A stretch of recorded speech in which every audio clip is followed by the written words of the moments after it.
everybody. Good evening, ladies and gentlemen. Buenas tardes. Happy Cinco de Mayo. My name is Emma Guest-Gonzalez, and I'm the president of GANYC, the Guides Association of New York City. Welcome to our May meeting. I'm watching the numbers go up. I'm happy that people are coming. I can't wait till we'll be able to see each other in person, but for now, this is what we've got, and I think we're all used to it. Over a year of Zoom meetings. It seems bonkers, but here we are.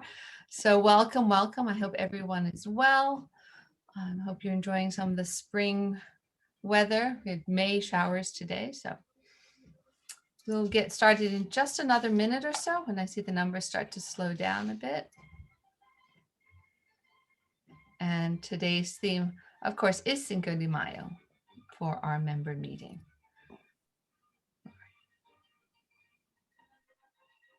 We have a really interesting panel here tonight, and we look forward to some great discussion, and we're going to have some important updates for everyone from the board and from our committees. So I'll wait one more minute and then we'll get started.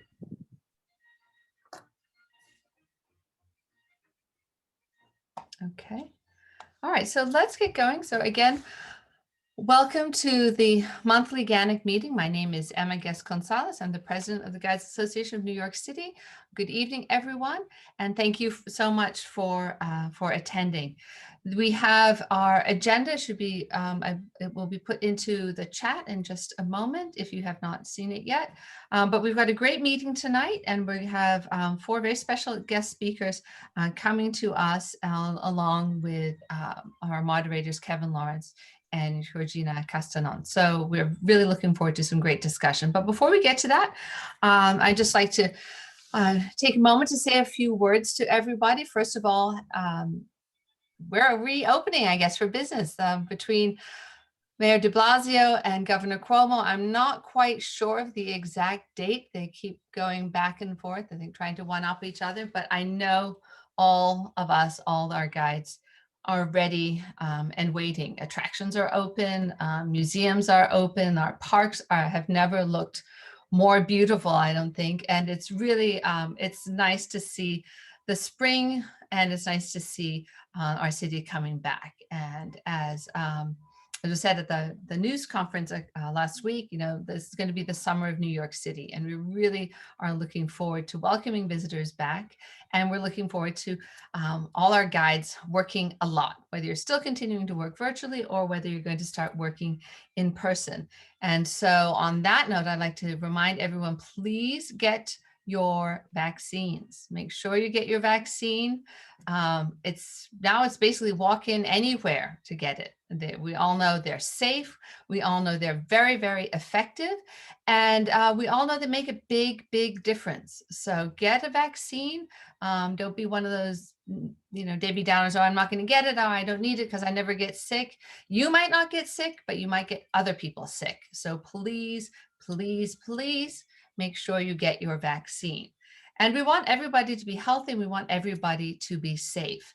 And we want to do that also because we want to start seeing everybody again. And that is why the board at our last meeting, we discussed when eventually we'll be able to start having our meetings in person, not just Zoom, but we'll have meetings in person. We'll all get together. We'll all be in the same space together. And to do that, we really like everyone to have their vaccine. And we're hoping to do that for the annual general meeting, which will be in September. Okay, September 9th this year, we'll have our annual general meeting, and we're looking for venues for that. And Mike Morgenthau will give us all an update. But we do want our first in-person meeting of the year to be our general meeting. And so we'll get more details on that, but something just to keep in mind. So save the date, September 9th for our general meeting.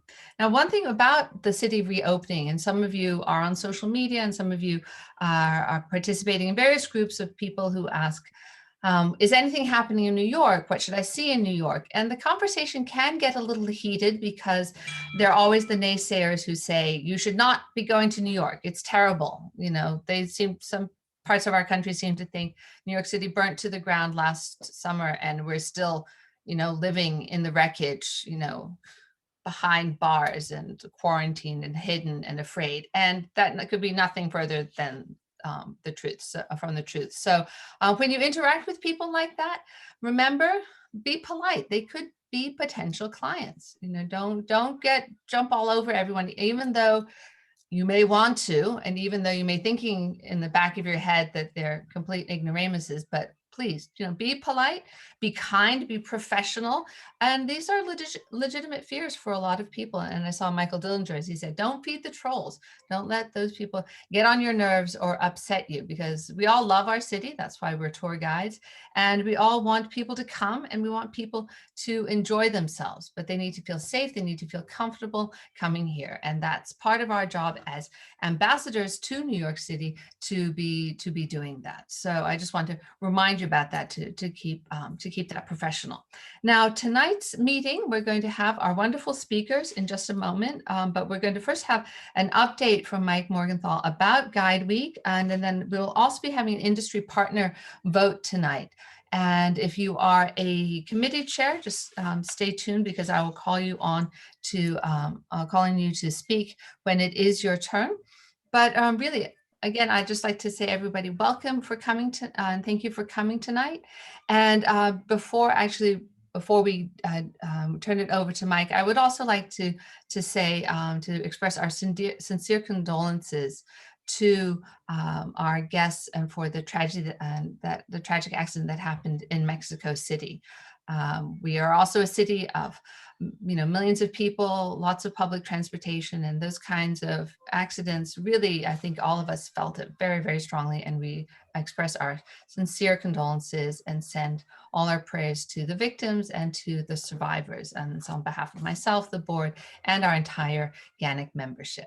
So I just want to make sure to let you know that. And for now, I'll turn it over to Mike, and we'll continue with our meeting. So thank you, everybody. Mike, want to give us our update? Thank you.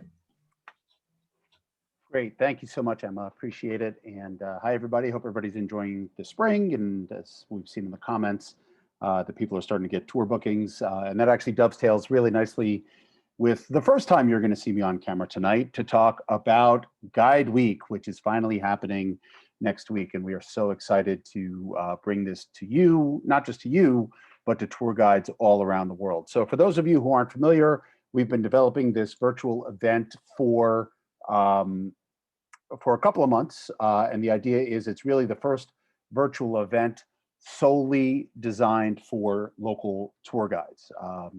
If you've attended other travel events, you probably know that tour guides are sometimes an ancillary part of that. The focus is on tour guides themselves. So that's why we created it. And we've opened it up not just to tour guides from New York and GANYC members, but people all over the world. And we've had people sign up already from, in addition to New York and around the US, we have registrants from Portugal and from Slovenia and from Japan and from the Philippines and probably some other places that I'm skipping right now. So it's going to be a really fun and exciting event. So I just want to run through a couple of points with you guys. Sorry if this takes a few minutes, but I think it's important to kind of get all the details out as we're getting really close to the event. So first of all, a huge thank you to GANYC member and industry partner Mitch Bach, and also to Nikki Padilla, who have really been the driving forces behind getting this off the ground. There's been another army of volunteers behind them as well.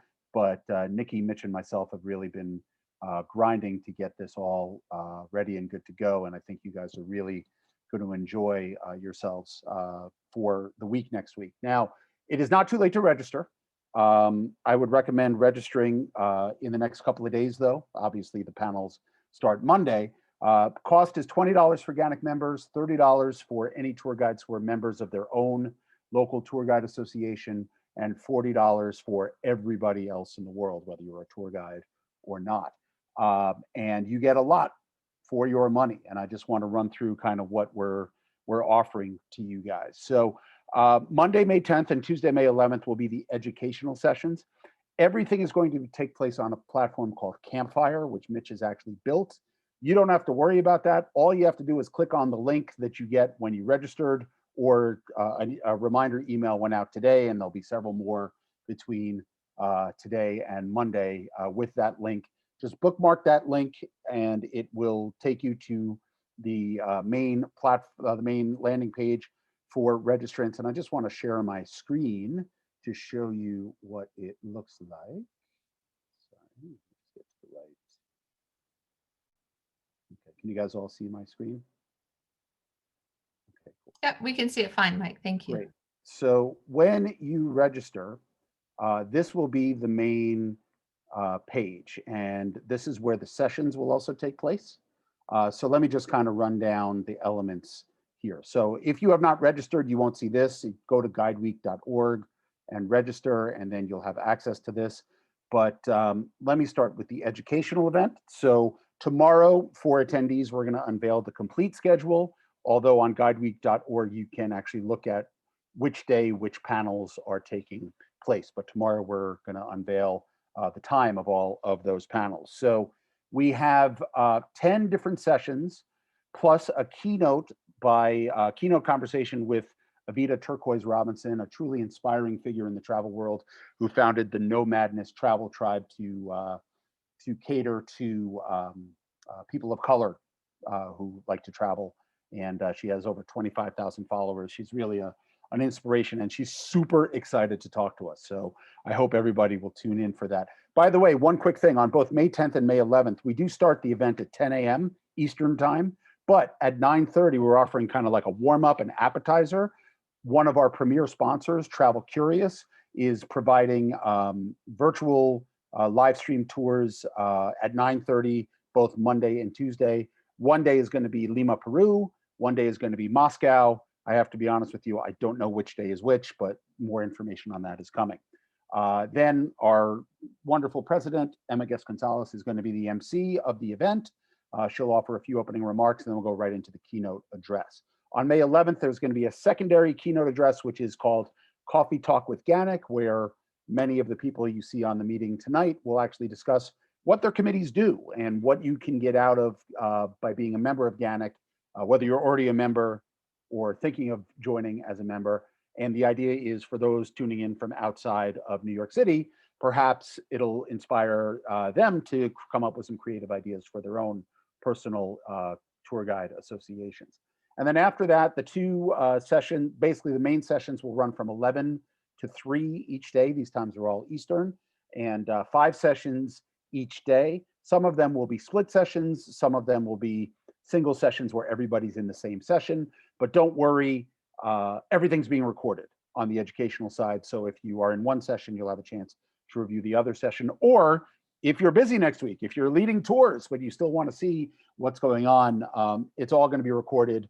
If you register, you'll have access to the recordings after the event is completed. So that's really, really exciting. And that's kind of the core of GuideWeek. And we really tried to set up these sessions and seminars to set everybody up for success as we come out of kind of this COVID forced hiatus and are starting to get out there and do tours again. So check out guideweek.org for the list of panels and panelists.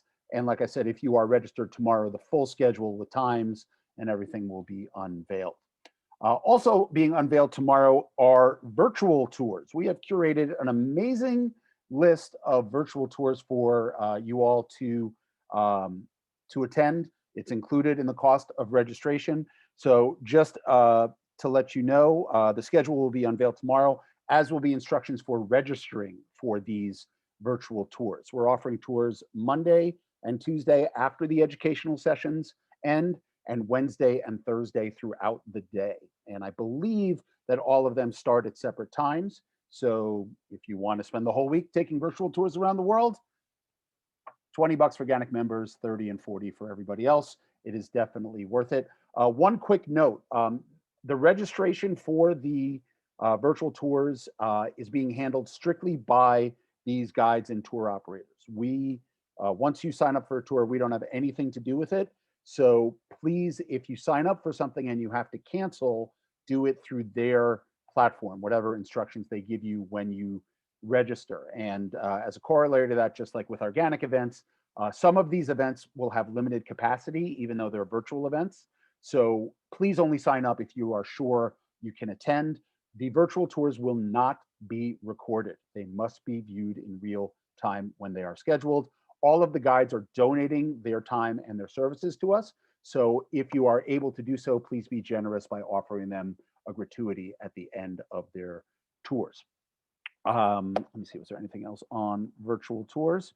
No, I think that's it on virtual tours. And then last but not least, probably the thing that most people are curious about is Friday, May 14th, Recruitment Day. So you can see the timing here is from 10 to 5. We actually are going to have an appetizer virtual tour a little bit closer to home. Our dear GANYC member, Beth Goff, is going to be offering a live stream virtual tour at 9:30 in the morning of the northern forts of Central Park, a tour she gives quite often. So we're pretty excited for that. At 10 o'clock, we will have presentations from our our premier sponsors. We have 2 of them signed up. One is Travel Curious, as you heard. The other is Indie Travel, which is an OTA. And then after that, the sessions will start at 11 o'clock. Now, a couple of words about this.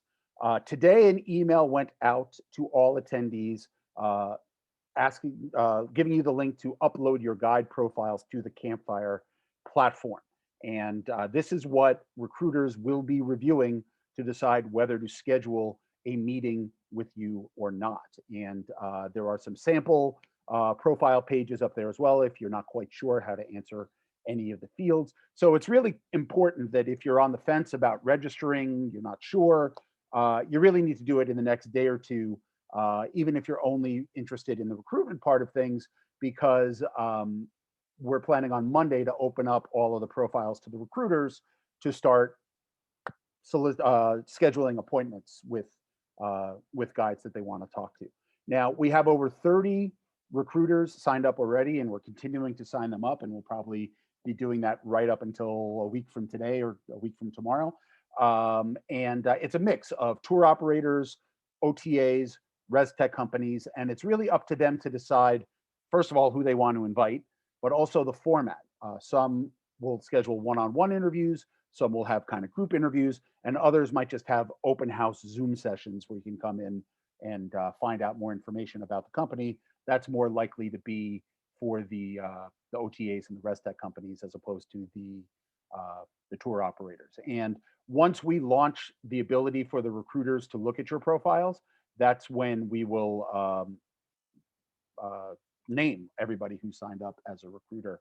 We just don't want it to launch it too early to have communication starting before everybody is ready. So, but that should be really, really exciting. Again, we have no control over who gets scheduled for which appointment, but at various times through the conference, there will be opportunities to network virtually as well. So if you didn't necessarily get an appointment, you might be able to contact them through the Campfire platform, like I said.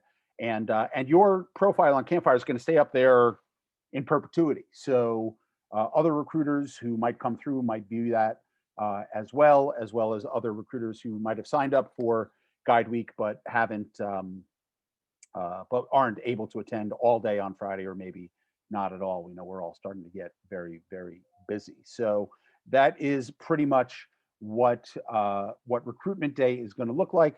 Obviously, this is all coming together a little bit last minute.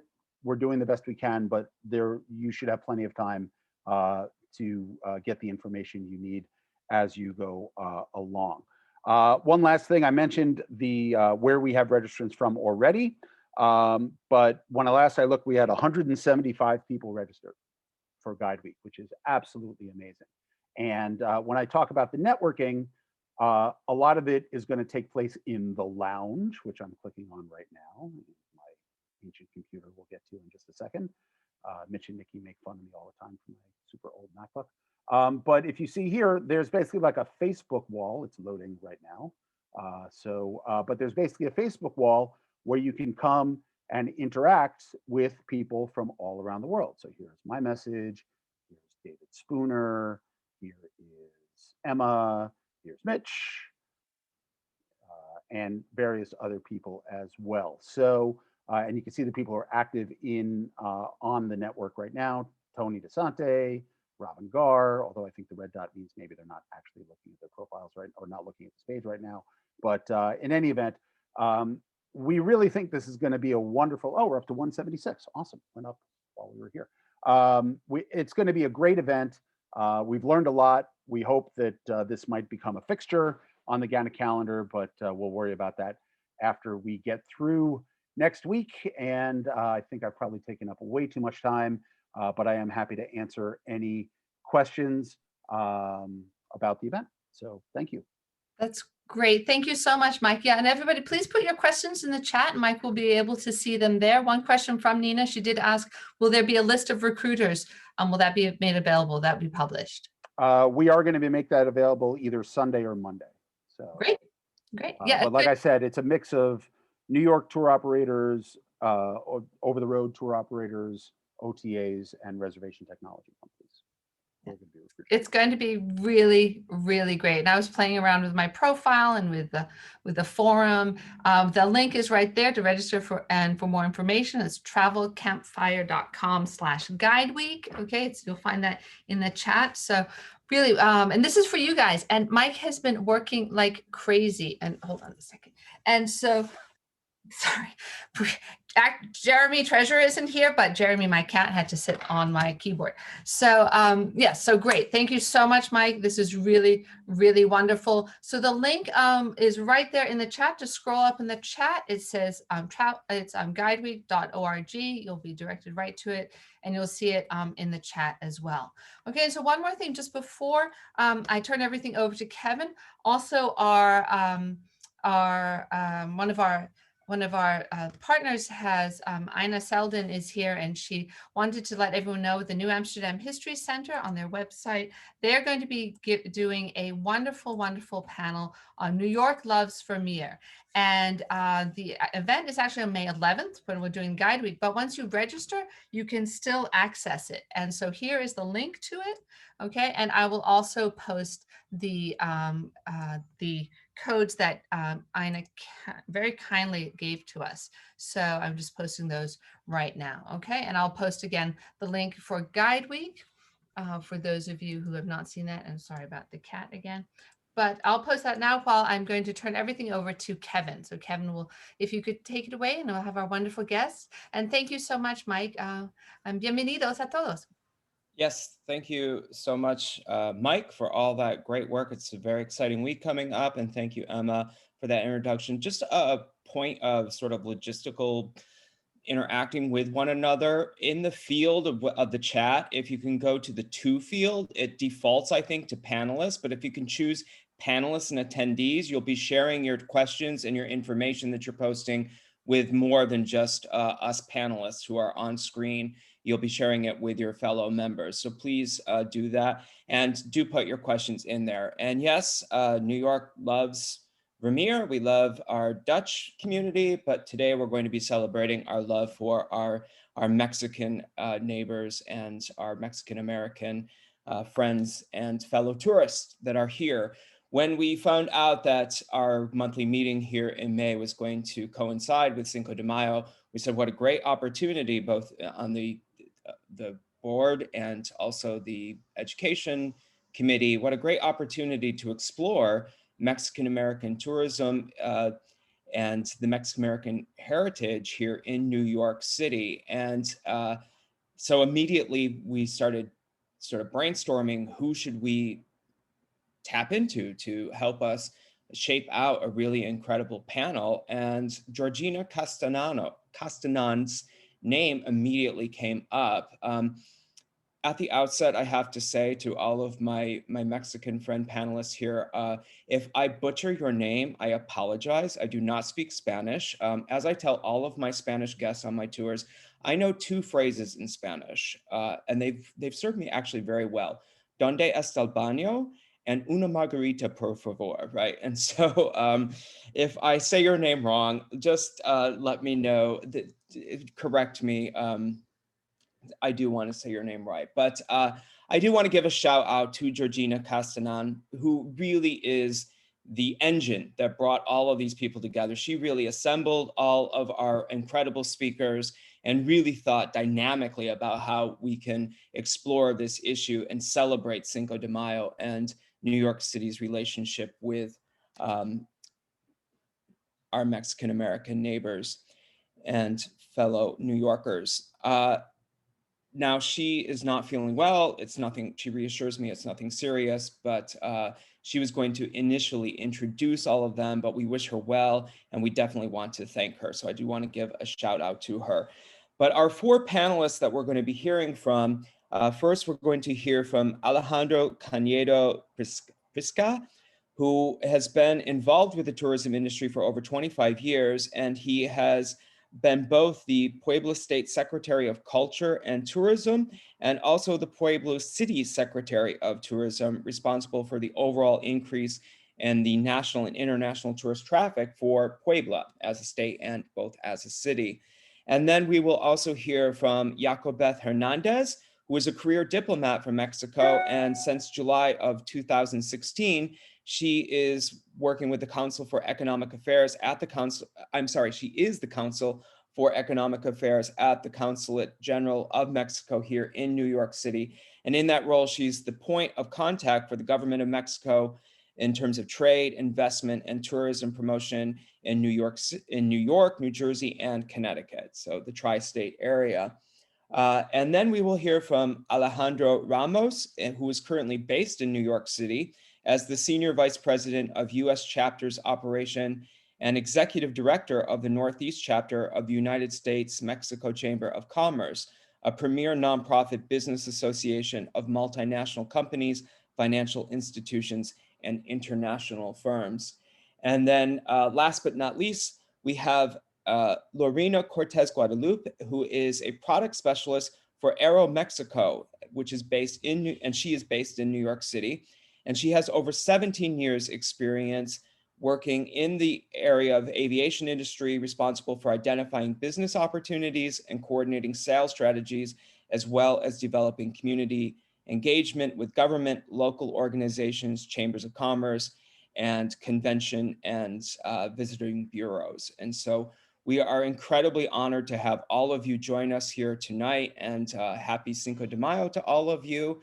And with that said, we're going to start with Alejandro Cañedo Priesco, because as we just heard, he is from the state of Puebla, which, as I understand it, is very much connected to Cinco de Mayo. I think, you know, a lot of Americans immediately think they conflate Cinco de Mayo with Mexican Independence Day, because we think July 4th and we think, you know, month and date, but that's not the case, right? And so you're going to help explain what is Cinco de Mayo, what is its significance in Mexico, and then how has it contributed to international tourism and how we celebrate it here in New York and in America. So Alejandro Cañedo, can you share your screen? Thank you very much, Kevin. I'm very happy to be with you. Sorry if my English is not well fluent. I will try my best. I will talk about the Battle of Puebla, because the Battle of Puebla is the meaning of Cinco de Mayo. Puebla is a great state. When we went to the United States, we say, we are the Cinco de Mayo city. Find out the heritage and the culture behind the big fiesta. Because in America, in the United States, Cinco de Mayo is a party. For us, is a time to remember what happened with our city and with the country. In 1862, the Mexican army defeated the French army. In that time, was considered the strongest army of the world. Cinco de Mayo has the roots in Puebla, because our army was a small army, but we beat them knowing about the field. And because we have a General Ignacio Zaragoza, who was born in what actually is Texas, Corpus Christi, but in that time was part of when he was born was Mexico, and he, with all his imagination and knowledge, defeat the French army. But why is important the Cinco de Mayo to celebrate in the United States? The Dr. David E. Bautista make a great job, because this is linked between America and Mexico. The French army didn't only want to take over Mexico to get off their money, because there's a big debt from Mexico government in that time to France, but they want to put a ruler emperor or a king from Mexico. But not was only that thing. They want to go over Mexico, cross the border, and help the South in the Civil War. And that thing is, they suppose that in the 20th century, the United States is going to be the biggest country in the world, what it is. But if they help the South to defeat the North and have two countries, there will be a lot of French influence all over the world. But the Cinco de Mayo of 1862, the French army was defeated. So all the things they want to do in the United States was stopped. After many months, the North defeat the South, and the United States keep like a one only country. And they start celebrating in California that the Cinco de Mayo is the time for America, that we will be all together and nobody from Europe or any other continent could come to defeat us and make a ruler for us. The French army didn't went back to France. They came to Puebla a year later and they took over us for 4 years. They have an imperialist ruler, Maximiliano de Habsburgo, but in 1862, April 2, in Puebla, they start the battle against that, and the Mexican army defeat again the French army, and then Mexico became the country that is free from Europe. That is Cinco de Mayo important, between Mexico and Cinco de Mayo and in the United States. Also, our Independence Day is on September 16, but I think it's more difficult to the Americans to pronounce 16 de septiembre than Cinco de Mayo.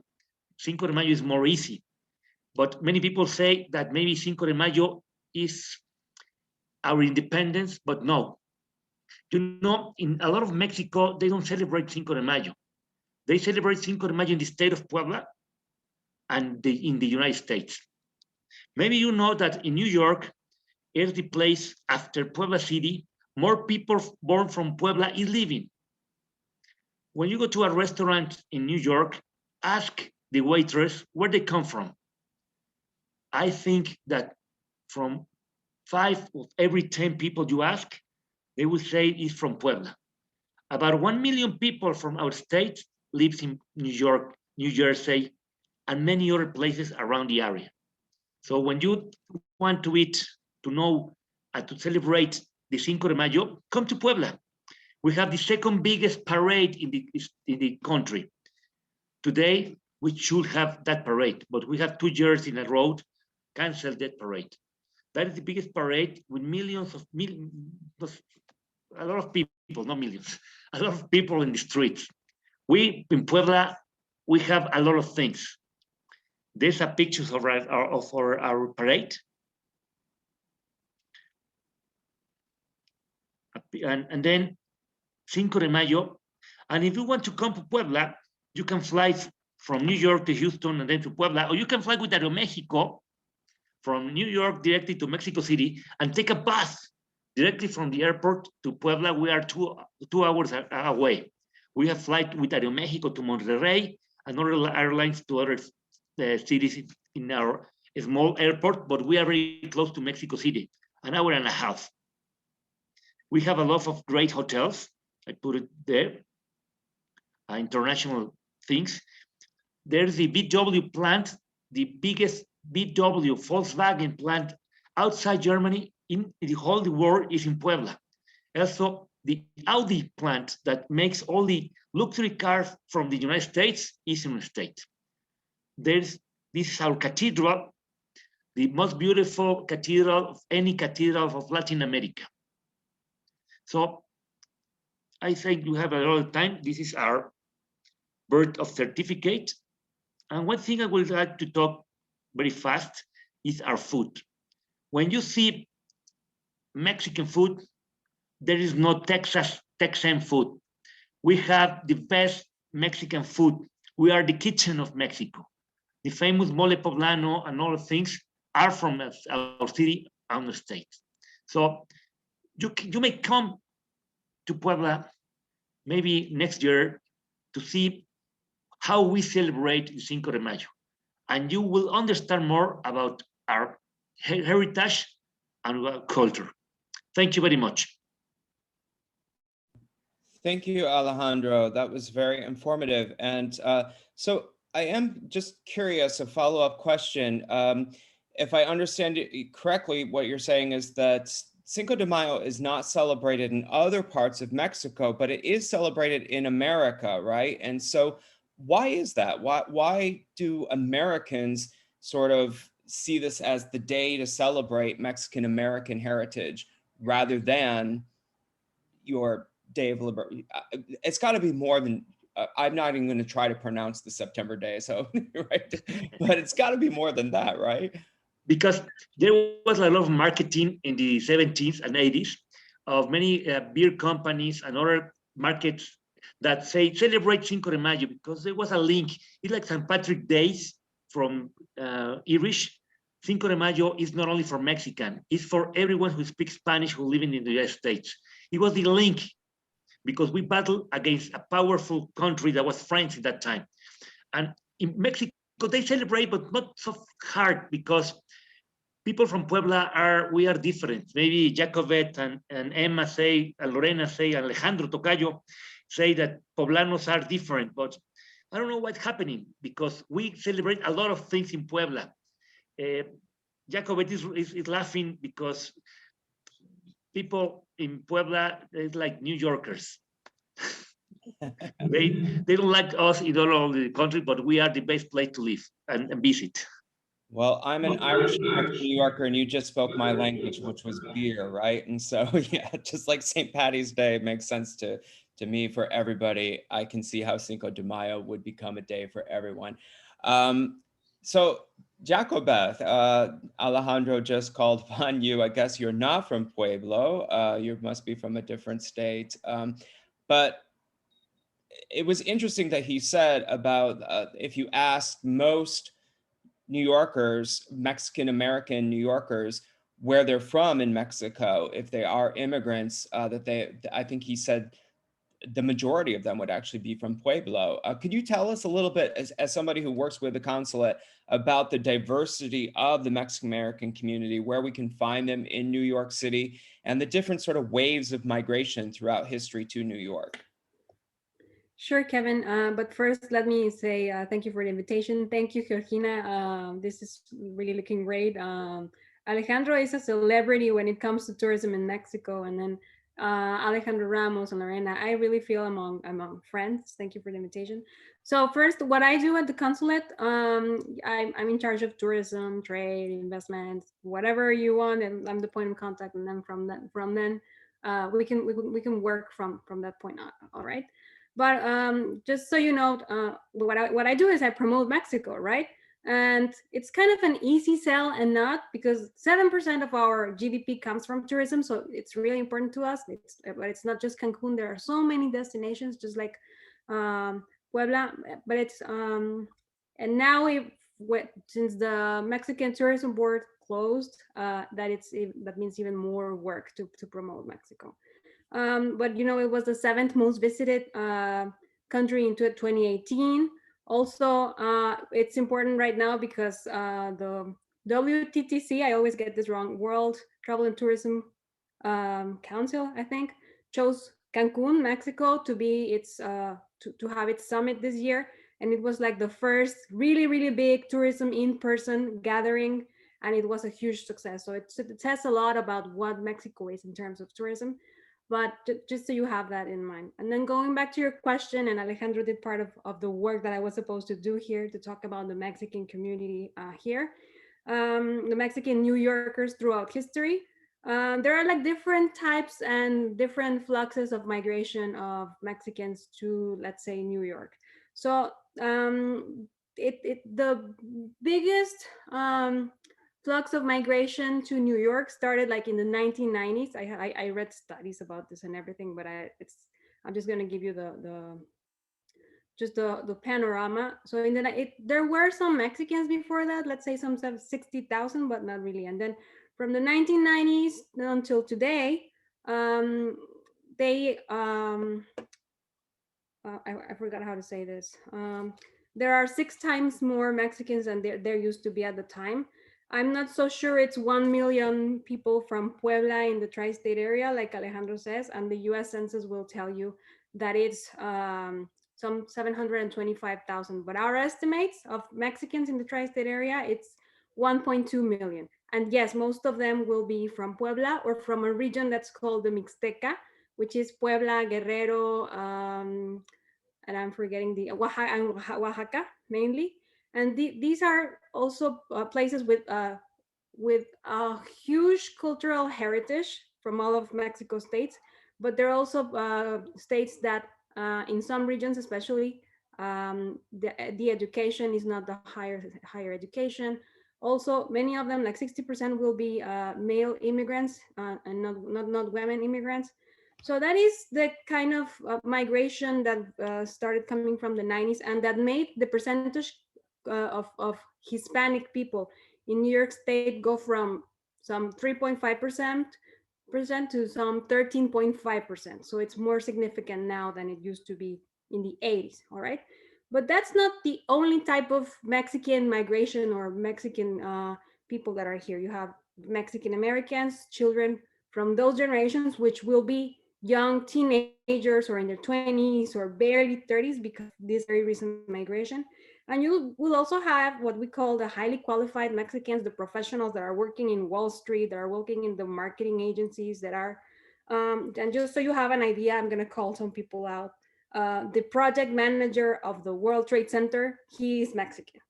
The one of the entrepreneurs that had one of the biggest 3 IPOs in Nasdaq in 2020 is a Mexican. The best woman chef in 2020, I think 2020 or 2019, I forgot the year. She works in Cosme, and she is Mexican, and right here in New York. So you have these kinds of very qualified, very talented Mexicans that are part of all of the contributions, either in the kitchens of the Israeli restaurants, because you will find Pueblans and Mexicans there, or in the kitchen of Cosme and in Broadway, etc. So those are all the kinds of Mexicans. And let's not forget the other kinds of Mexicans that are important for you, which are the visitors to New York City, because New York City has among the top 10 international visitors. I don't remember the number. I think it's like the 9th or something, Mexicans, because in 2018, New York City got almost 500,000 Mexican visitors for tourism purposes to New York City. They're actually, from all of the Hispanic markets, including Spain, they're the #1 market for tourism for New York. So that is so important that actually New York City, the government of New York City and the government of Mexico City, they have an MOU to market reciprocally, I guess that's how you say it. So it makes a lot cheaper for New York City to have advertisements everywhere in Mexico City and advertisement campaigns. I think that actually Aeromexico is also participating in that from what I remember, and vice versa. Mexico City gets marketing over here. So that's how important the relation is. And then there was another part of the question about events, but I will just stay there and if you have any questions. Yeah. No, that was a great answer to your question. And believe me, as tour guides, we do not forget the tourists who are coming from Mexico. We love all the high financiers and the chefs and everything, but we really love the Mexican tourists who are coming to New York, right? And so I am just curious, Jacobeth, I think when a lot of Americans or even New Yorkers, when they hear about Mexican American, they immediately think of Texas, California, New Mexico, which I think is just natural that that's going to be the highest concentration in terms of demographics of immigration going to America. But where does New York fit into it, you know, the rest of the country? Is this a destination for a lot of Mexican Americans? Not really. I don't have the numbers, but what I can tell you it's that no, not really. It's not like a destination. It is for highly qualified migrants. It is for Pueblans, but if you go to other regions, you will see that they're also like, if you go to Chicago, most of them will be like from Durango state, let's say, for example. But it is for example, DACA recipients. They are the metro, New York City metro area is one of the 3 regions in the United States with the most DACA recipients. So that is probably the exception. Interesting. So Alejandro Ramos, we've heard a lot about food, and in your role as working with this United States Mexico Chamber of Commerce, I know that you've been involved in a particular project that is related to food.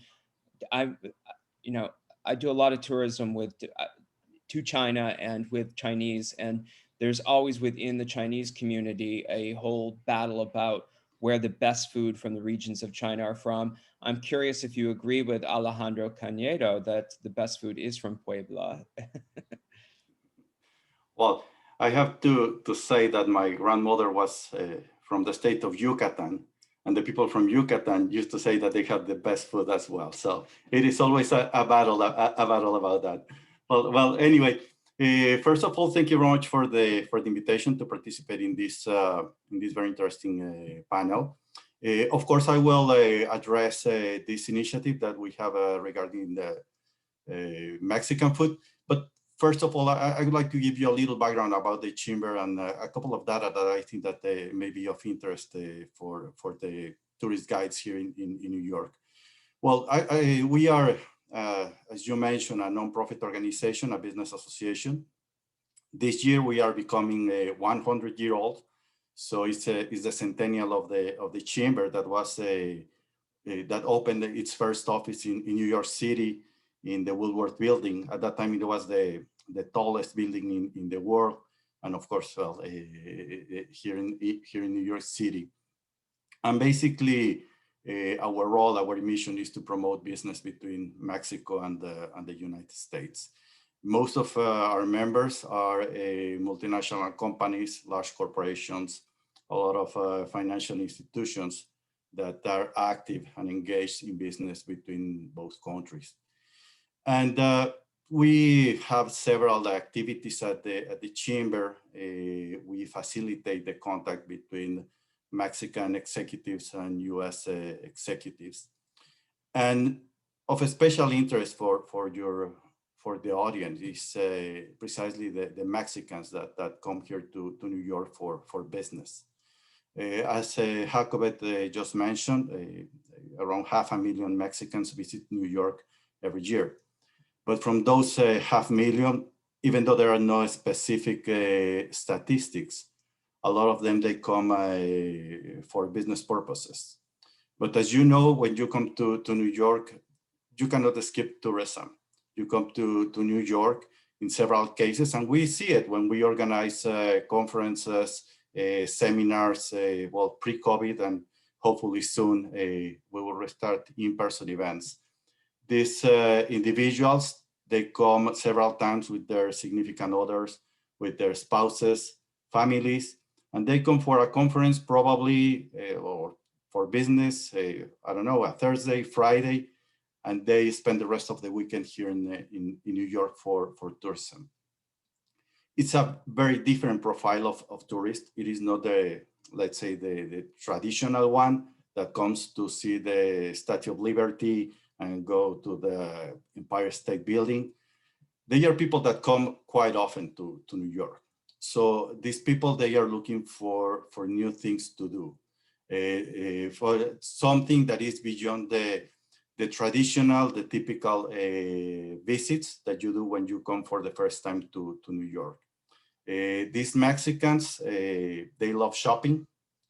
They love fine dining. They love to see the new places. If you, well, before COVID, if you were in the Hudson Yards area, it was easy to see a lot of these Mexicans visiting the area because, again, the spouse probably was in a law firm in one of these new buildings, but the rest, they were there and they met for lunch in one of these new restaurants. So there is a niche opportunity there. cater, in this case,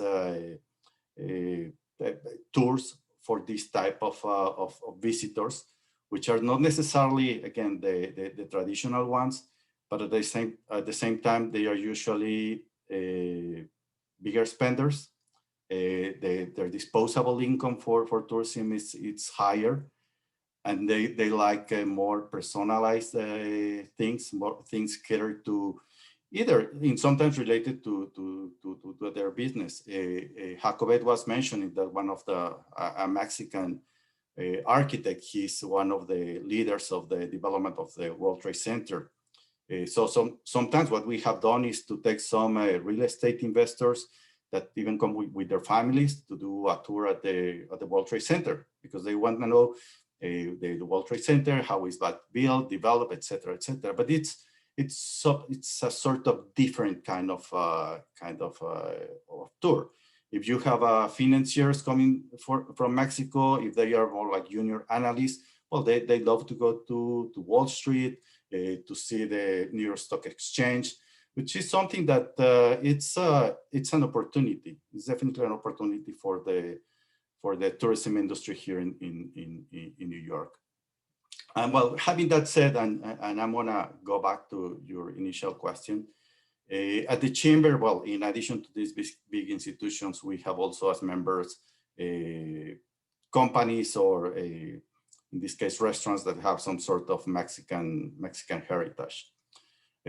Every year we used to do a traditional luncheon in Cinco de Mayo. We have done this in different venues, restaurants, but because of the situation with COVID, last year we were unable to do it. But at the same time, we wanted to help the restaurant industry, the Mexican restaurant industry in New York.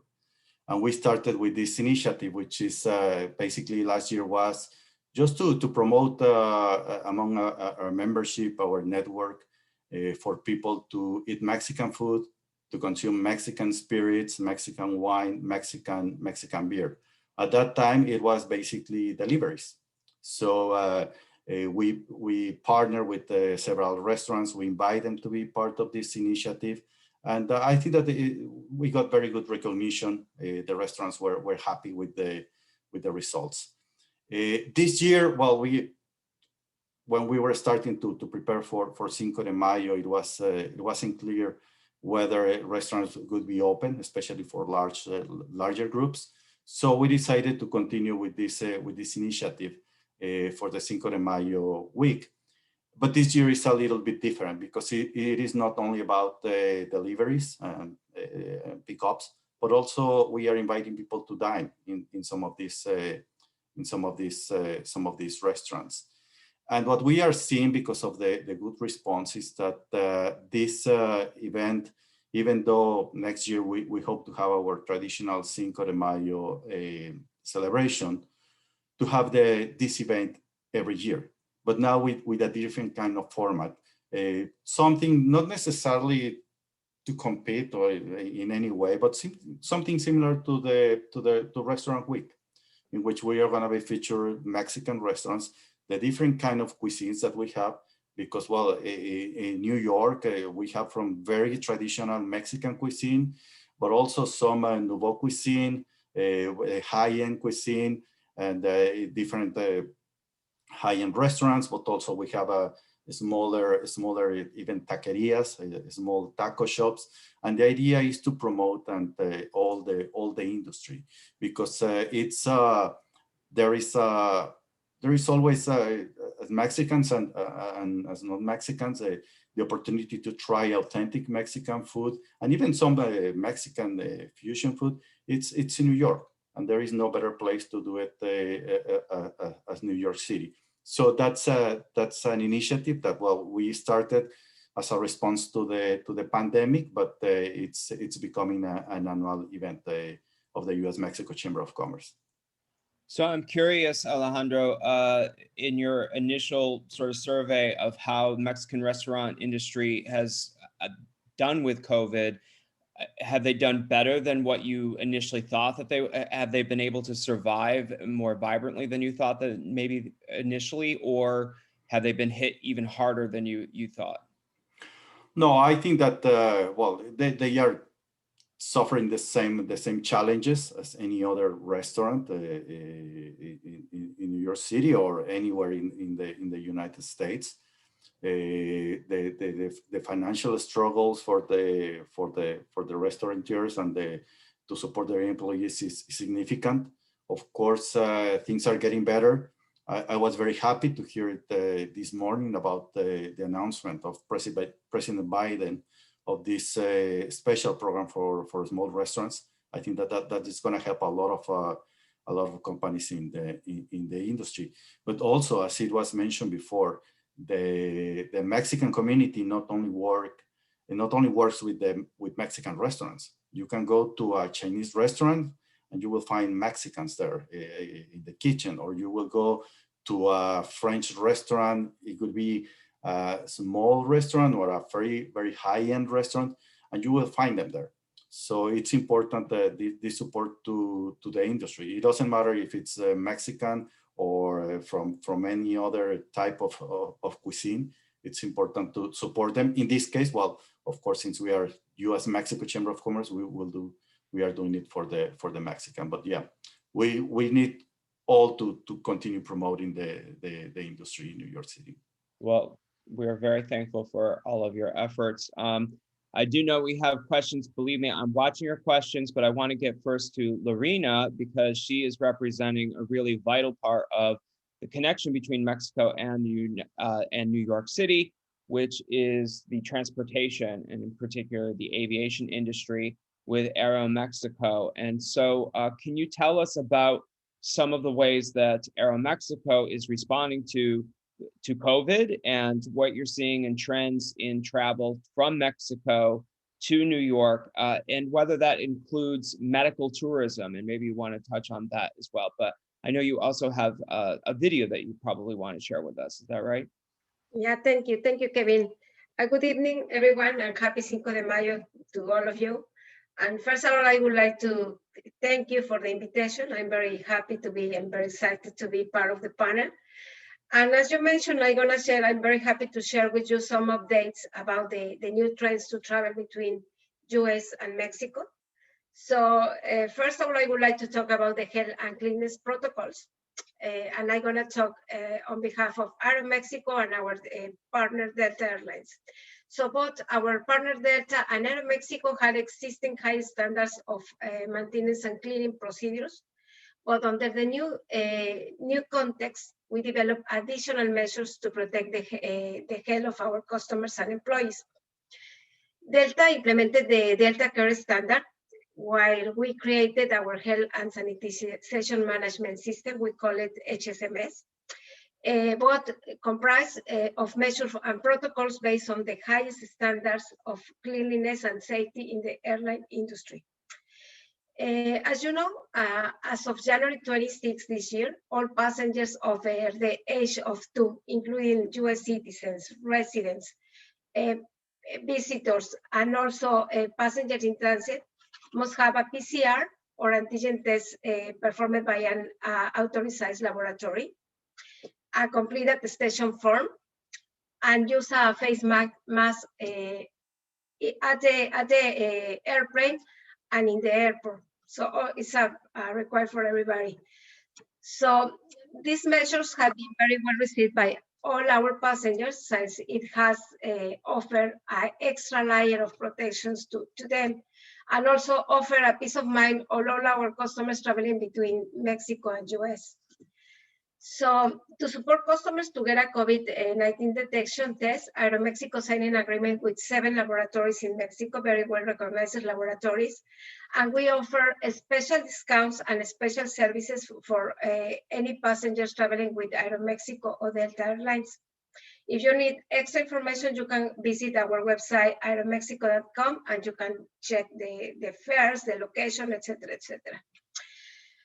Also, I would like to inform you about our services from US specifically from New York to Mexico. We have 4 daily flights from New York to Mexico City, 2 operated by Delta and 2 operated by Aeromexico. Actually, on effective June 1st, we're going to start with a new red eye service that is new and going to be daily. Also, we offer services between Cancun and New York. We're going to offer 2 daily flights from Cancun to New York. And also we have a weekly flight from Los Cabos to New York. It's on Saturdays. So I'm proud to share that we have all of the services from Mexico to New York. And also, Kevin, as you mentioned, talking about medical tourism, I just want to let you know that we are concentrating our efforts on guaranteeing a safe experience through our extensive protocol and measures, offer a wide network and consistent service, so our customers can enjoy the travel experience. So this is the statement that we can share with you. And last but not least, I would like to share with you a video where you can see part of our services and how can we are serving our travelers from US to Mexico. So just give me 1 second. And please don't hesitate to reach me out if you have any questions. Let's see.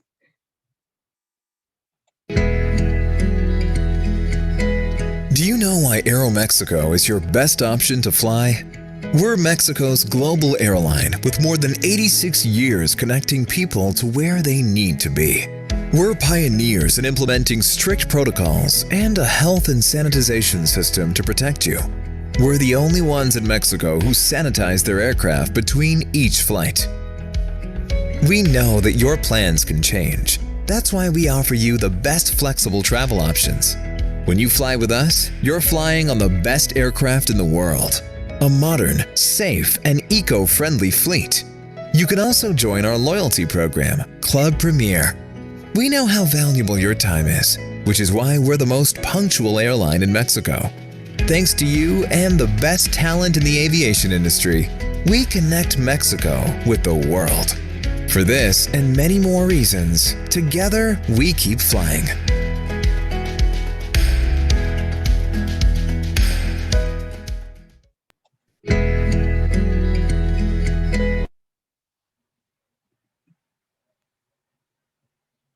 Okay, great. Thank you so much, Lorena. And thank you everyone for those, I think it was a nicely structured type of conversation from getting from Cinco de Mayo to how we can get to Mexico and how Mexicans are getting to us safely during this COVID period. The question I think that most frequently is coming up, I'm just going to sort of meld all of them together, but it has to do with, you are all very familiar, I think, with New York, and you're talking to a New York audience.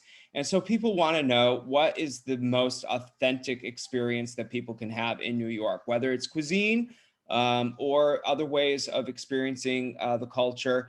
And then very specifically, there was an interesting question whether in this Mexican Cuisine Week that Alejandro, you were talking about, can the restaurants be sorted out by borough and by the particular region of Mexico cuisines? So by particular states, you mentioned Yucatan or Puebla, and local dishes. And I also am just very curious, are there particular, I know a little bit about Sunset Park. There seems to be a concentration of Mexicans in Sunset Park, but are there particular areas in New York City where you think that if tourists coming to New York wanted to know a little bit more about the contributions of Mexican Americans to New York City culture, where they could actually get more experience of that? Well, I can start regarding the information. Well, there is no a Mexican Chinatown, I would say. Mexicans are all over the place, and wherever you go, you will find something related to Mexico. And I think that the most important heritage that Mexico, the most important thing that Mexico brings to New York are Mexicans, because anywhere you go and you find a Mexican in the service industry, you will feel the warmth, the friendliness of the Mexican people. It doesn't matter if it's, again, if you are in a hotel and someone that works in the hotel is Mexican, or if you go to a restaurant, or simply the person that delivers the food is Mexican, or the bank teller, etc. So I think that the Mexicans are everywhere. And regarding the experience in terms of foods, it depends on what you are looking for. If you want more like a kind of a Mexican street food, of course, if you go to Sunset Park and some areas in the other boroughs, you will find food that is very, very similar to what you can find in Mexico. But you may be interested in or bringing some of your tour, the people that go to your tours to a Mexican restaurant, and they are going to be in Broadway. All around Broadway, there are some very good authentic Mexican restaurants.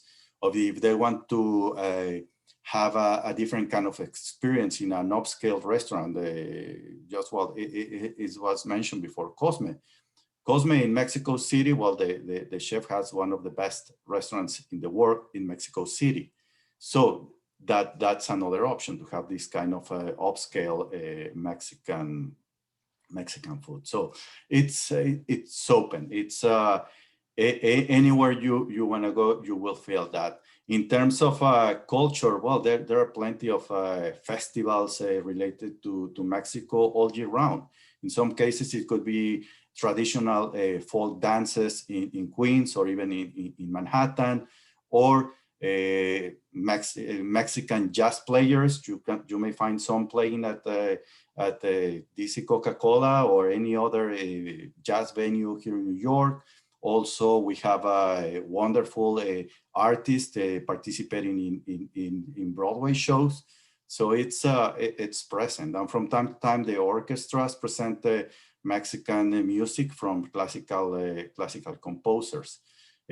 So again, it's I could say it's everywhere. It is not that you take everybody to Mexico town, but it's all over. Of course, there are some areas with the higher concentration of Mexican people and with Mexican traditions, but I would say that it's just a matter of going everywhere.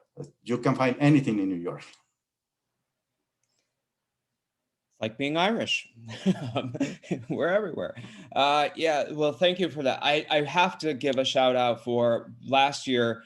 The Whitney Museum did an incredible exhibition, in my opinion, the best exhibition they've ever done, called Vida Americana, which was all about the Mexican muralists' influence on a lot of American artists, and specifically artists that are situated here. So Diego Rivera and Jose Orcazzo, their influence on Jackson Pollock and Jacob Lawrence and so many of the artists that we see. So Jacobeth, I'm very curious though, like the Irish, we're everywhere, but the Irish also have things like the Irish Arts Center. They have cultural institutions, the Irish Historical Society. Is there something like that for the Mexican, or like the Chinese MoCA, the Museum of Chinese in America?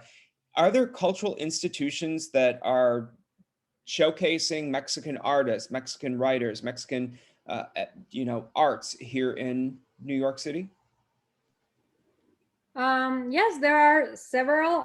Since I am from the consulate, I have to tell you about the Mexican Cultural Institute in New York, which is one of the Mexican cultural institutes from our foreign affairs systems. They're everywhere in Berlin, in DC, etc. So there's one in New York.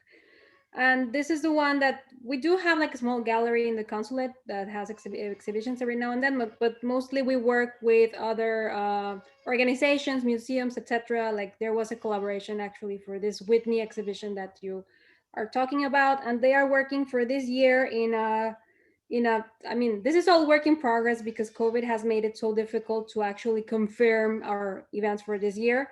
But if it's possible, there will be an opera of Moctezuma, because Vivaldi wrote an opera about Moctezuma for some reason.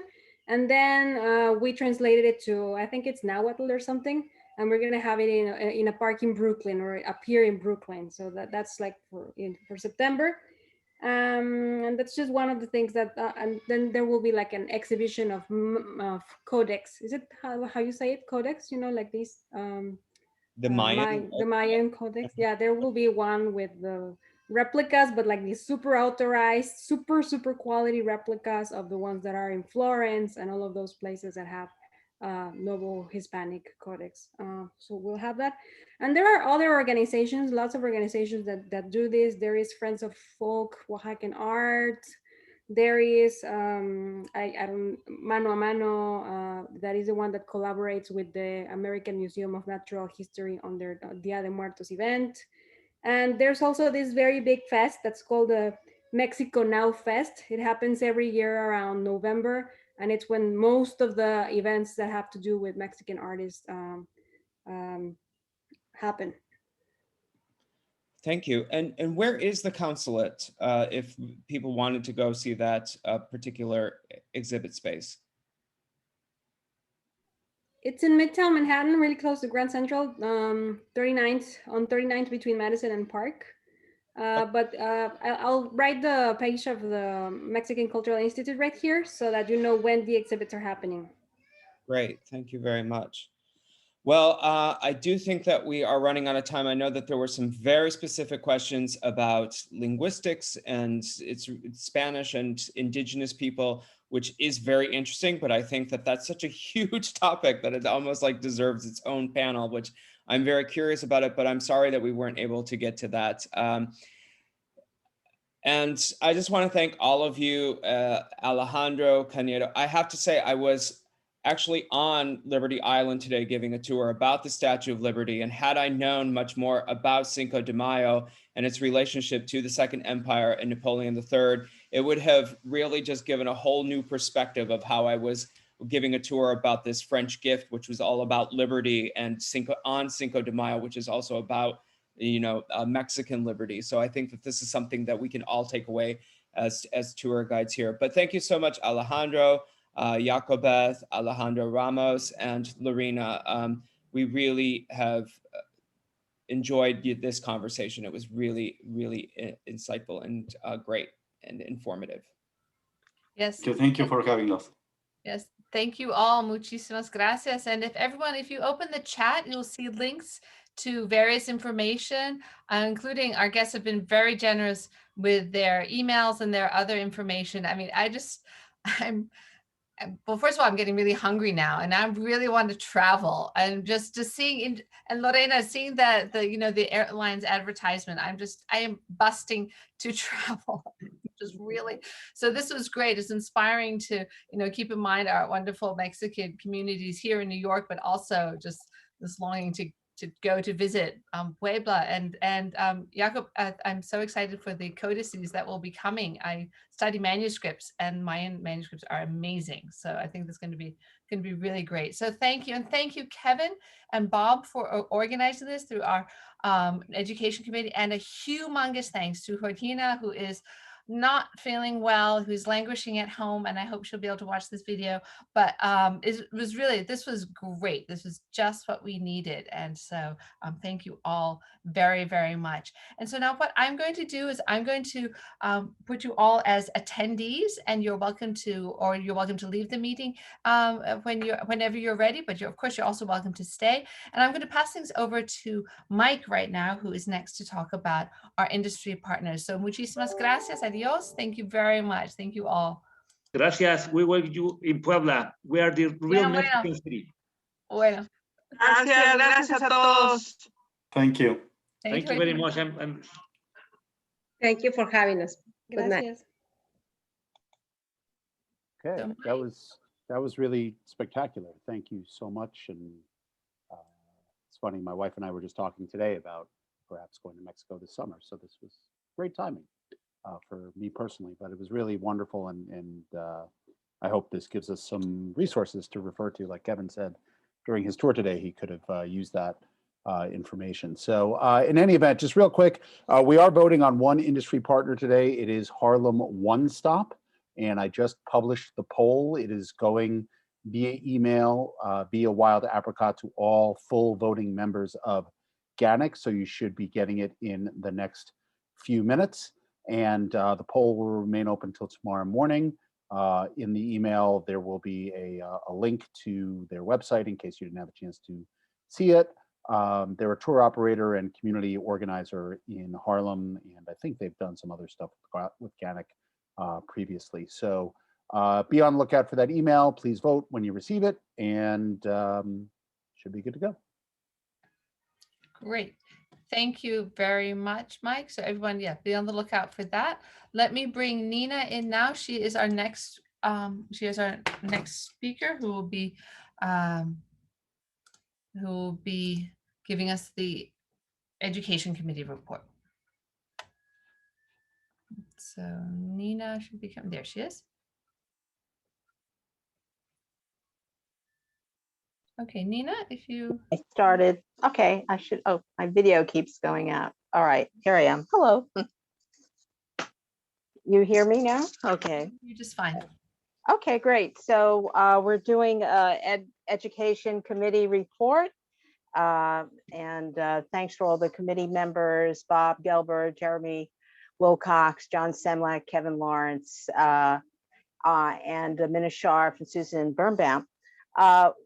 We are thank you for past FAMs, and coming up, we have on May 7th, Victorian Flatbush with Jeremy Wilcox is a FAM tour coming up. So, and I think the registration it may be still open. We're having limited numbers of people, I think no more than 15. So if it's full, you could always contact the guide, and they may be doing an encore. And then we have on May 22nd, East Village music venues of the 1970s, long gone but not forgotten, with Ann McDermott. And it's an in-person tour, and the encore is June 12th. And very popular. It's I think the June 12th is filled up. But again, there's ways of contacting our tour guides, and maybe they will. You can hop on one of their tours. And June 4th, Bushwick Street Art Tour with Jeremy Wilcox. And that is I've gone on both of Jeremy's tours. They're wonderful. And so I hope if you haven't had a chance of taking his tours, of these two great Brooklyn tours, you'll get a chance to. I just want to thank you for our last month contributors for FAM tours and professional development program. John Semlak did, and a lot of these, what's wonderful now that we've gone virtual is if you missed a tour, they're on our website. You just go under documents, and you'll see all our membership meetings recorded. So if you miss this meeting, you can get a chance to preview it again. Then you can click on the website again. And so John's Yaroslav the Wise and Nicholas the Wet was a joint project between the Kiev Guides Association and ED and multilingual committees. And so if you missed that, it's on our website. You can. It was fascinating. And Italian theater, 1805 to 1940, a virtual walk through stories, buildings, and place. Laura Caparati tour is virtual, and you can just enjoy that again and review it as much as you want. And coming up, we were asked by Michael to do something prior to GuideWeek that would help prepare guides for putting their best foot forward. So we came up with a resume writing workshop with Susan Gold and Bob Gelber and Michael Morgenthau, our two vice presidents, helped bring it to you. Michael was the facilitator and Bob was an excellent moderator. Lisa Puccio helped organize it along with myself. So it's an interesting workshop. It's hands-on, and 4 tour guides resumes are reviewed, and you can take away something from it that might help you put your best foot forward, and that is on tape. And Midtown Historic Hotels and everything in between, Amy Cook, who was a part of the certification program, developed this tour, and she did it once before. She did it again. and it's wonderful. And I hope she does it an encore of that. I don't have information about that. I want to also thank Bob and Kevin and Georgina Castanon for putting together this wonderful guest speaker program. And if you have ideas for guest speakers, Education Committee, that's our wheelhouse. Just, email us, and you get a chance to introduce the guest speaker. Now, we just got hot off the presses. The National World War I Memorial in Washington, D.C. is open. And GANYC has received an invitation from our friends from D.C., Christina Bauer, who's co-chairs the Education Committee. And we're going to attach it to this minutes, and you just click on their link and you'll get to visit the memorial, courtesy of the DC Guild. And it goes into the background and history, the story of the World War I Memorial, the tour, the design features, the history of World War I, to which the memorial speaks, and the free World War I Memorial apps. One app for use when you're visiting the World War I Memorial, one app which brings the World War I Memorial remotely to any classroom and living room or yard, and how World War I changed America, a downloadable website on the social and cultural impact of World War I. So all these, it's wonderful that we have this ongoing relationship with DC Guild and also with the Philadelphia Guild. And we've done programs with them before, and it's very, very nice that they've invited us to tour this new memorial. So that is the latest. We have an ongoing list of people who've given tours for us. And so if you want an expert, you can just look at our running index as a part of the minutes. One more thing, if you want to do a tour, I attached the link to the minutes. It's in the document section, and a lot of tours that, Jane's Walk is this week, and also the Adventure Club, Untapped Cities, the Bowery Boys. Many of our guides have given tours for these organizations, and a lot of these tours were developed here at GANYC as a part of an educational FAM offering. So if you're giving a tour and you want to get it out of your mouth, or if you want to develop a tour, this is a great workshop for you with other guides who are very supportive and great audiences. So thank you.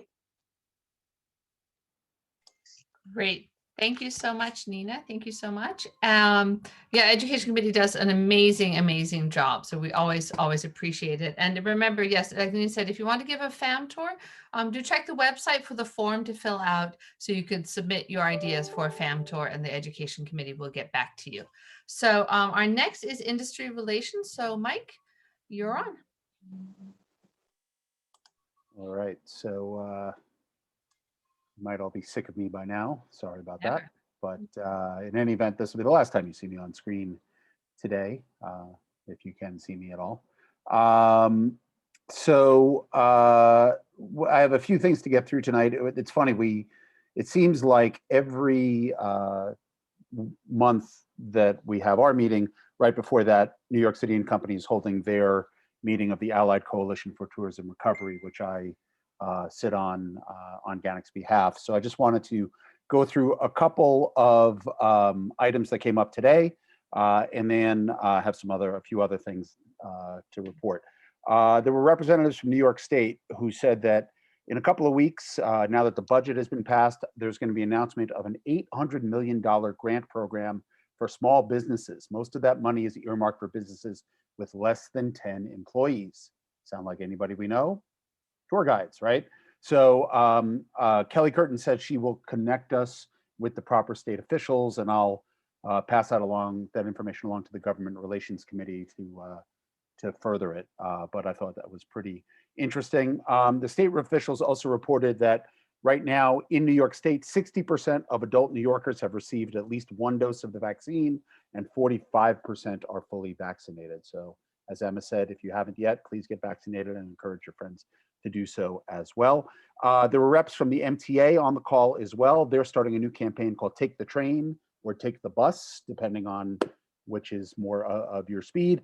And it's going to focus on discretionary travel as opposed to commuters. So such as people going to take tours. So keep your eyes open for that. They mentioned also, I actually asked the question, I was curious. Right now, 15% of subway rides are being paid by Omni, the new touch and go system. And in the next few weeks or months, they will be adding the 7-day and 30-day pass options to Omni, and they expect it to really explode at that point. So I haven't signed up yet, but I'm sure I will soon. A couple other little blurbs that came up during the meeting. In June, the Hall of Gems and Minerals at the Museum of Natural History will be reopening, so watch out for that. Restaurant Week is coming back for in-person dining. They're going to launch promotions for it soon, July 19th to August 15th. Everybody was very excited about that. Speaking of food, the Queen's Night Market will be having their pop-up at Rockefeller Center again, and I think they're announcing that officially tomorrow. And last but not least, the director of the Whitney Museum talked about a huge new project going up on the west side by the great artist David Hammonds called Day's End. And it's not in the museum, it's actually in the river next to Pier 52. And the opening ceremony or the dedication ceremony is May 17th. Sounds like that is open to all, but I didn't really see any information on the Whitney website about it, but you can certainly check that out. Now, a few other things to discuss. We talked a lot about GuideWeek, but I do want to thank all of the GANYC members who have volunteered in advance to help with GuideWeek. So these people include, and if I leave anybody out, I apologize. I tried to get a list of everybody. Committee co-chair Bob Gelber, Maggie Brown, Jerry Jastrub, Megan Galbraith, Miriam Borin, Adrian Cooper, Matt Apter, plus board members Kevin Lawrence, Jeremy Wilcox, Patrick Casey, John Semlak, Deborah Blau, and of course, our president, Emma Guest-Gonzalez. Also, industry partners, New York Adventure Club, Big Onion Tours, and Inside Out Tours are all serving as panelists, which is great. Emma mentioned at the top of the meeting that we are hoping to return to in-person meetings in September. One quick note, because of Labor Day and Rosh Hashanah, the AGM, hopefully in person, will be Thursday, September 9th, because Rosh Hashanah is Wednesday, and we always like to have this meeting after Labor Day, not before Labor Day. So it will be Thursday, September 9th. So keep your eyes peeled for more information about that. Our industry relations co-chair, Bob Gelber, is going to be the one who's going to be facilitating all of our in-person meetings. So if you have suggestions on meeting venues and locations with contact names, not just, hey, let's meet at Madison Square Garden, email industryrelations@ganyc.org. Both Bob and myself see that email. So if you have any suggestions, Bob can pick up on that. A big thank you to Harvey Davidson. I feel like I say this every month, but he represented GANYC at the NISTIA conference, the New York State Tourism Industry Association conference, and he filed a very extensive report that will be contained in the minutes of this meeting. I'm not going to read through the whole report, but it was pretty interesting, a lot about publicity, how to generate publicity. This conference is targeted mostly at DMOs, but there's always information that's good for tour guides and tour operators. Industry partner program, we're working out the final kinks for the new industry partner page on ganyc.org. Once GuideWeek is in the rearview mirror, that'll be the next big focus of the of our committee. And then last but not least, I know many of you who lead tours to the Statue of Liberty in Ellis Island noted the recent acquisition of the tour operator Walks, which is one of the bigger tour operators, daily tour operators to Statue and Ellis.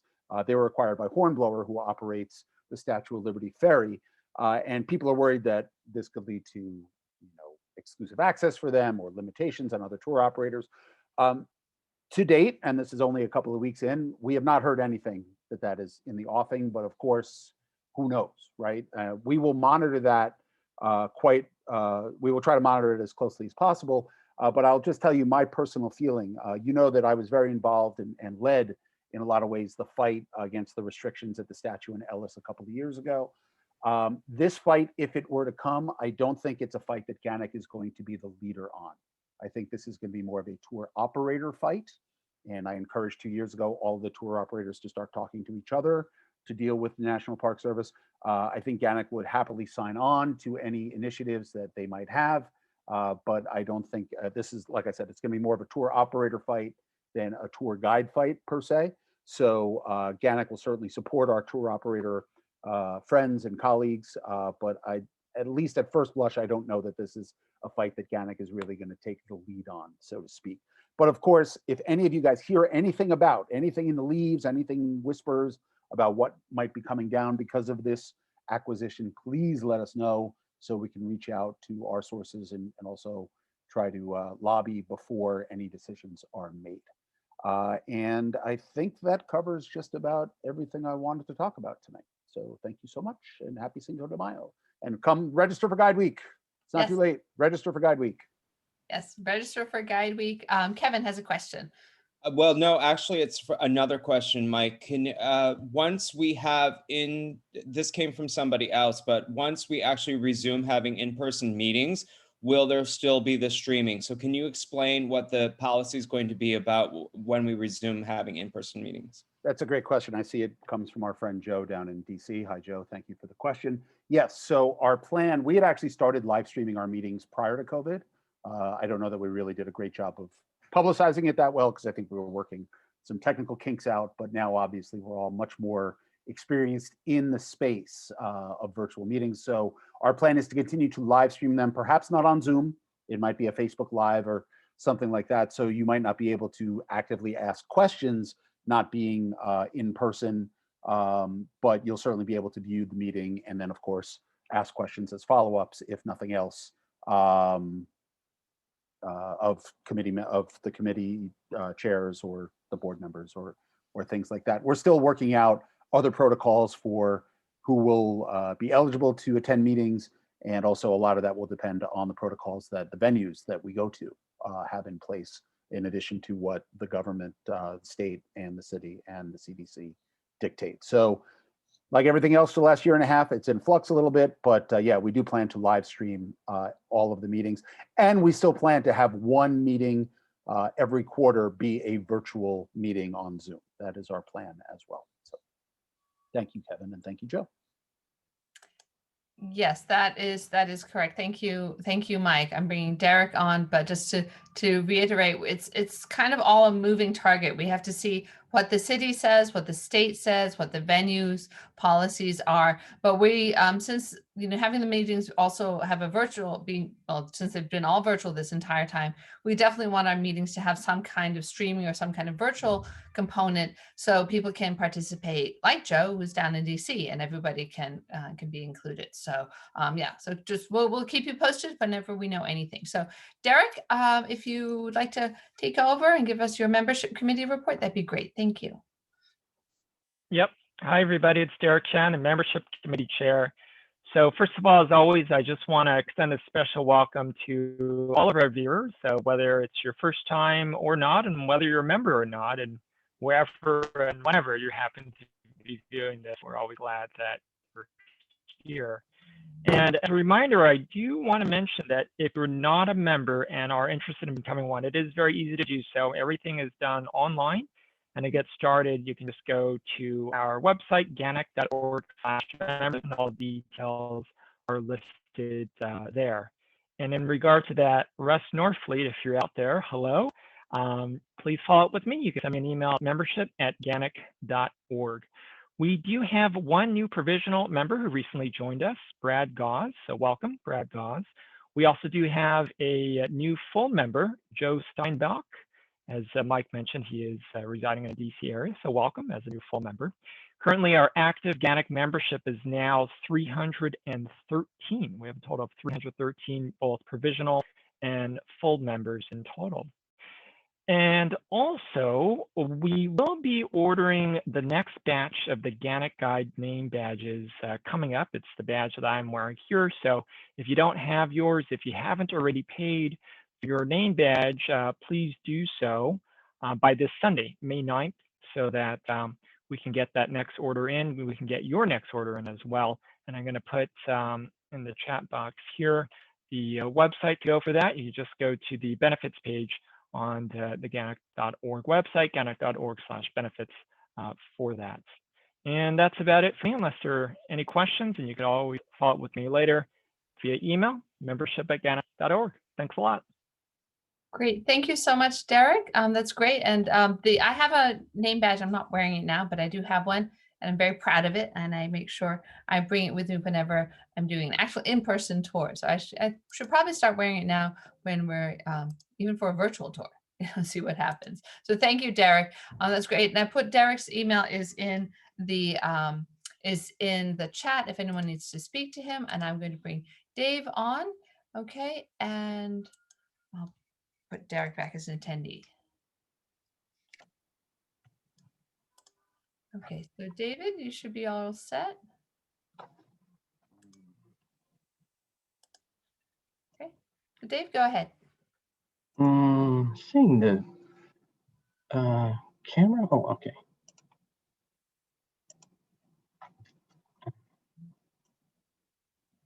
Here we are. Hello. Good evening, everybody. My name is Dave, and I'm the editor of our newsletter, Guidelines. And so welcome everybody to our GANYC meeting. Now we are going to be revamping an old previous column. We'll be resurrecting on a personal note. So if you'd like to send in anything about that, I'll put in Linda Fisher's email in a moment, our very capable co-editor. And pretty much just tell us about whatever you've got going on for you. Births or marriages or deaths in the family, graduations, anything like that. We're gonna bring it back and resurrect it. And also Michael Morgenthal's very excellent GuideWeek. If possible, I should like to have somebody write in about that. Doesn't have to be the whole dictionary, not a big burden of your time, but a couple paragraphs and a picture, you know, it'd be worth a good run in our next issue of our newsletter, Guidelines. So I'll be putting in the email, and that's about it for myself. Great. Thank you so much, Dave. Yes, and it's newsletter at GANYC.org. There you go. Well done, so yeah, and all our if you've ever missed an issue of Guidelines, you can always see that they're posted in the documents on our website, and there you get to see them in color. And so yeah, so Mike asked, what is the deadline for the newsletter for the next one? Excellent question. Well, the deadline has technically, well, I will be happy to accept a good story on it a day or two or three after it's done. So if you want to just bang together something, that'd be, you'll get it in just in time. The week after, so Guide Week ends the 14th, so just like a couple days later, like yeah, that's tax week for me, so I'm gonna be spinning a few plates at then. So no need to hit it with me the next day, but within the next 2 or 3 days would just be very terrific. Great. I would of course go for yourself as president for your good column as usual. Okay, I'll be ready. I've got to think of something. All right, great. Thank you so much, Dave. Thank you so much. All right, so I'm going to return to our board again. And so thank you all. Are there any questions? I'm sorry. Are there any questions from any members? If you have anything to bring up in the chat, you are welcome to do so. And let me get rid of my Jeremy. Sorry. Yes, my cat. I'm so covered in fur right now. I'm glad the Zoom will not pick that up. So a 3-hour tour. Not quite sure what Michael is referring to. Okay. All right. So yeah, so that's it. So a final reminder, register for Guide Week. It's going to be fabulous. You'll go into Campfire, you set up your profile, okay, and then recruiters will see you. This is a really great, flexible platform to use, and you can, put up photos, put up your CV, resume, information about yourself, and get your name out there. As Mike said, there are going to be tour operators, there are online tour agencies, travel agencies, there are all sorts of things that will be there, sorts of organizations that will be there, and they will be looking for guides. So get on to Guide Week. Mike, what is the deadline? What is the last day people could register? I don't know that we specifically have a deadline. I think you'll even be able to register after the fact to view the sessions because they're going to be housed behind the paywall on Campfire. Certainly, though, if you're planning on participating in recruiting week, on the recruiting day, I would register no later then Sunday, as long as you can get your profile up in that time as well. And I know some people have already filled out the profiles. It's going to take you 5-10 minutes to fill out your profile. So don't just think, oh, I'll do this in 30 seconds. There's some pretty specific questions in there designed to make it most efficient for the recruiters to find the guides that they are interested in. So, so I would say specifically, I would register by Saturday at the latest, but if you're more interested just in the sessions and not in the recruiting day, you can, I think you'll be able to register whenever and view the recordings after the fact. Kevin? Can you just remind us, Mike, how many recruiters? I think a lot of people want to know this. Last count was 33. But like I said, that's not tour operators exclusively. There's also OTAs and reservation technology companies and things like that.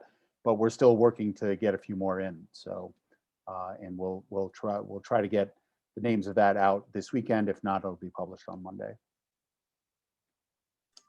Great. Well, it's going to be really, really a good couple days, and we'll see what happens. And this is the first time it's happening, and this is for guides. Okay, this is, Mike has been working on this literally day and night. So along with Mitch and along with Nikki, and then a whole group of volunteers and wonderful panelists who are donating their time and donating their energy and their expertise. So I am hoping, each and every GANYC member, show up. You guys, this is for you, and we really hope you're going to be there. Oh, Mike, you have one more thing. A question just came in from Jared Goldstein about when resumes can be uploaded, and the answer is right now. An email went out today. Anybody who's already registered for the conference should have received it today with instructions on how to log in and upload your profile. The email would come from the email address that I just posted in the chat, GuideWeek@travelcampfire. Sorry, it's not .com, it's .org. So let me put that in there again. So make sure that is not going to your spam. And if you have any technical issues, you should email that email address, not industry relations, because that will go to Mitch, who is doing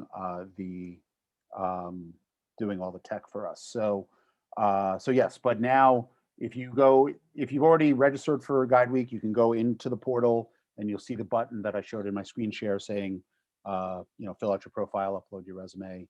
And like I said, any technical issues, email GuideWeek@travelcampfire.org. Yeah, it's really pretty straightforward. Get yourself a nice profile picture, get a nice cover photo, a couple of bells and whistles, and make your profile really attractive, and have other so recruiters will look at you and they'll be able to find you. So yeah, I filled mine out. It does take a couple minutes. You want to do it carefully, check your spelling, and don't be putting anything strange up there. And yeah, and then we'll see what happens. So thank you, everybody. Thank you, everyone, for attending this evening. Thanks again, Kevin, for such a wonderful, wonderful panel and for such an interesting time. And I think my son is actually making margaritas, appropriately so. Thank you, Georgina. That's Georgina that we really. Yes. Oh, and Georgina, of course, Georgina. Thank her so much. I believe she's, I hope she'll be watching the recording of this. So thank you, Georgina, and thank you to all our panelists. So thank you, board. Thank you, members. We will see you at GuideWeek starting Monday, 9:30. There's the early little sort of opening sessions, and then it all starts at 10. So everybody, yes, be well. Enjoy the sunshine. I hope allergies aren't getting to people too much. And I'll see you all next week. So thank you so much, and have a great weekend. Bye, everybody. Good night. See you next week at GuideWeek. Bye.